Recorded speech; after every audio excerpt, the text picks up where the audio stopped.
I mean, Fedders is coming in this morning from Australia, so he's played the games, and Churchy, Casper, Ledge, everybody back, so we're pleased about that. Jet lag fascinates me. It's quite a trip from Australia. It'll be 3 days after he gets back that you're up in Burnley.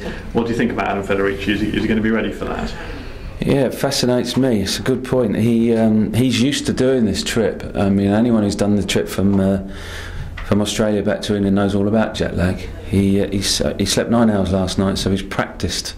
He's very well practiced. He'll train this morning. He won't sleep. I know all about this, by the way. He won't sleep at all until later on today.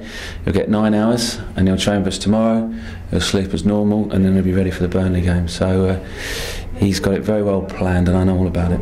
So I think sports scientists do look at this seriously, don't they? It's a big part of being an elite athlete nowadays. Yeah, you've got to look at it seriously. I mean, I remember when Bobby Convey played for us, he was travelling constantly, and he travelled with his pillow everywhere. I remember. And his teddy bear or not? No, not his teddy bear, just his pillow. It was quite fascinating, and he was going to all sorts of places, and he was well practised in jet lag. And Arsene Wenger said that it takes an hour for every day, or a day for every hour time zone you cross to fully recover. Would you agree with that? Who am I to argue with Arsene Wenger? I wouldn't know. All I know is that Feds' mindset is what it is, and he knows what he's doing as far as his own body's concerned, and he'll be right for Burnley. And talking of Burnley, it was a great win there last year, wasn't it? Your biggest margin of victory, 4-0, and arguably the performance of the season. Does that give you extra confidence when you go into a game knowing that you've played so well there the year before? Yeah, we got that performance fairly early on in the season, and we changed the way we played a little bit subtly last season. And we did a really good job there, and it was a convincing victory. I've seen their last 3 games on DVD.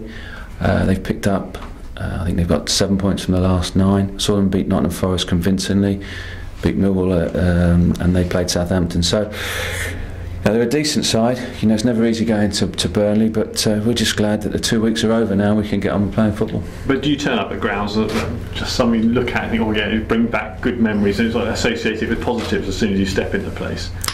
Not really. I mean, I could turn up at some grounds, and I went to Nottingham Forest last season, and I remember thinking, wow, what a great atmosphere in here. And I said to Nigel, we'll do what, get anything here. They were singing before the game. It was a really, really good, but it galvanises you, that kind of atmosphere, and we won the game 4-3. So, I like the big games, I like the big atmospheres, and they always make a lot of noise at Burnley, so we'll look forward to it. And one person you'll be up against is Andre BK, although he doesn't call himself that anymore. It's not his name, actually, yeah.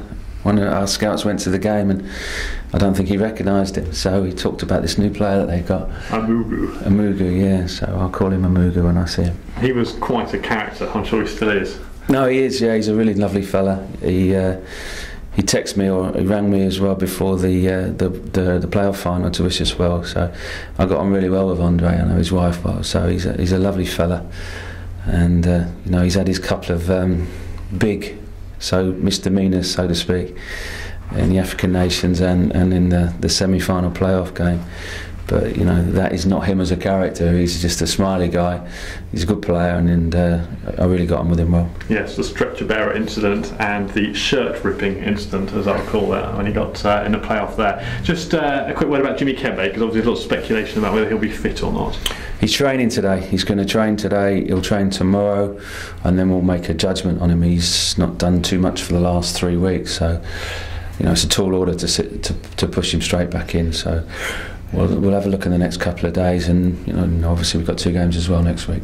Even if he were fully fit, though, there is an argument to say that you ought to leave him on the bench, because I know you look at winning teams, don't you, and people who are involved in winning sides. And Kebe was involved in the run that you weren't winning, and Hal Robson-Kanu has played in a lot of the winning teams. So there's a bit of a dilemma for you there, isn't there? There is an argument. There is a dilemma. You're absolutely right. Because Hal Robson-Kanu, 317 minutes. I thought this was coming. And he's won 5-3 when he's been on the pitch on aggregate. Whereas when he's not been on the pitch, Reading have lost 7-9 on aggregate. So he, to me, with that stat, is quite a key man, Hal Robson-Kanu. Is that over his career, or that's over this season? Oh, okay. Yeah. That's great. That's what we want. More stats like that, the better, I think. Some coaches run entire teams. I mean, there was this Moneyball. I expect you've read it. Have you? The book where they run every decision is taken for selection. American football. Yes, exactly. Where they take every decision on stats. It's a way of doing it, isn't it? I'm not suggesting you do that, but now American football, I can see why they do that in American football. If you watch that game being played, there's a lot of stats orientated. The numbers are really, really important, and I saw one of those games live, and I can see why. It's not really for me. Obviously, the stats are important; they're very, very important. And what's important to me is that we go out and perform, and we play the way we have to play. And a byproduct of us doing what we have to do is the result. And I know if we can do our stuff, we'll get the right results. Because ultimately, if players are involved in winning teams, it's got to be someone like Joseph Mills, who you've recently brought in.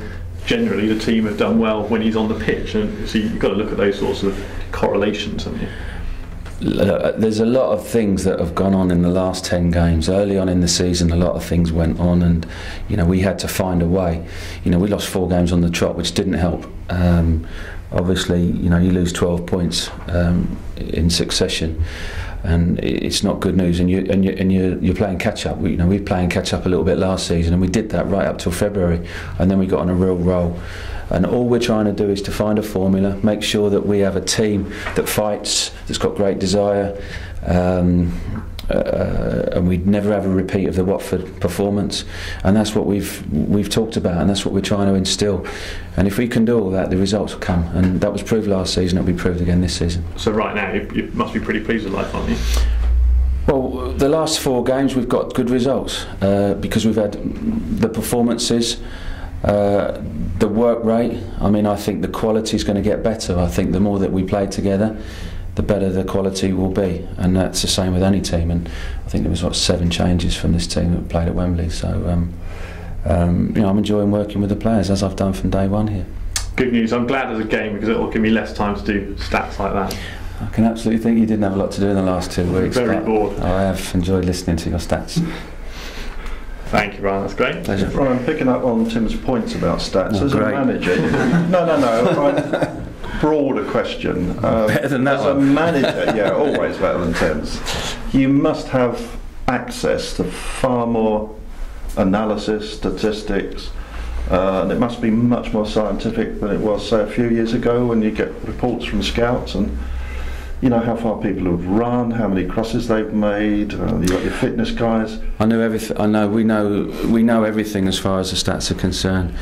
Some of the stats that can be important, they don't tell everything. Is how much we would have run in a certain game as opposed to the opposition, and high intensity runs really, really important as well. And without going into too many details, at one particular game our intensity levels were down. And we didn't win the game. Previous to that, our intensity levels were right up, and we won the game comfortably. So it doesn't tell all the stories, but sometimes it's important to use that stat.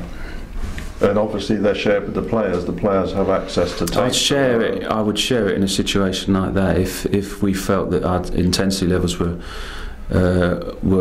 significantly down in comparison to what we normally do when we're performing to the best of our levels. I would certainly share it then, yeah. Can I throw you? That was a good question, by the way. Thank you very much. That's 2 of us this season. 2 years. Can I throw it forward to Derby, which is coming up soon? Nigel Clough seems to have got him going this season. Yeah, he is. That's a game, another game after we play. This lot now, Burnley, but he's apparently signed a new contract, so it's taken him a couple of years, I think, to get the team that he wants. So he's a good guy. Do you think that having the father he had helped his managerial career? That's a question for Nigel rather than me. He's obviously had a father that was a legend manager. There's 2 ways that can go. It will help you, and you've seen everything that managers need to do to be very successful, or you live he lives in his father's shadow. But Nigel's obviously not doing that. So because he's been sitting on the manager's bench ever since he was a schoolboy, really, hasn't he? So yeah, he certainly has. He knows his way around the manager's bench, there's no doubt. Complete change of tack. I've been picking up on these friendly games you've been playing, Reading University, Exeter and so on. On reflection, are you pleased that you came out the football combination and you're now arranging games as you need them? Has that been a good decision? Oh, absolutely, 100%. Now we couldn't even decide when we could kick the games off, and then some of the opposition we were playing wasn't great. So we've been out of this for 2 years now. So the Premiership, when we was in the Premiership playing in the Premier League, was good. But the games that we play here are really, really good. So we're really happy with that. Good. And I've noticed Trialist has got a couple of goals recently. It may not be the same Trialist, but I'm just wondering. Sorry? Terry Trialist. Terry Trialist, yeah. Terry Dowling. Are any of these Trialists catching your eye and making you think, yeah, they're worth a chance? Yep. Anybody particular? The Trialist. Yeah, we have Trialists in a lot, but no, we had Cedric in as a trialist, and we've taken him, and we've got we do take trialists, and if they catch the eye, then we'll try and do something about it. So is it? You're obviously not going to tell me who, but is it the same Terry trialist that keeps popping in the goals in these games, or is it a different one? To be honest, it could be the same one. Yeah. Okay.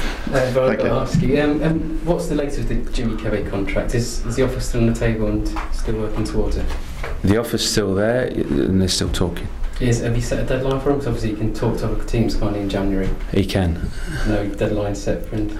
Have we set a deadline? Well, I've not set a deadline. I've spoke to Jimmy. Jimmy said to me that he loves Reading and he wants to stay, so that's where we're at, really. So you're still positive about him staying?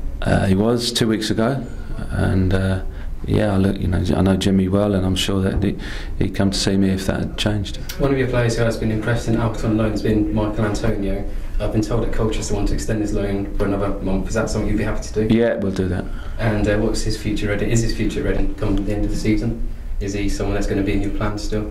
I don't look at things like that. I mean, the reason that we sent Michael out on loan was to get some games, and it was good for his development. And after the next month at Colchester, he'll come back here.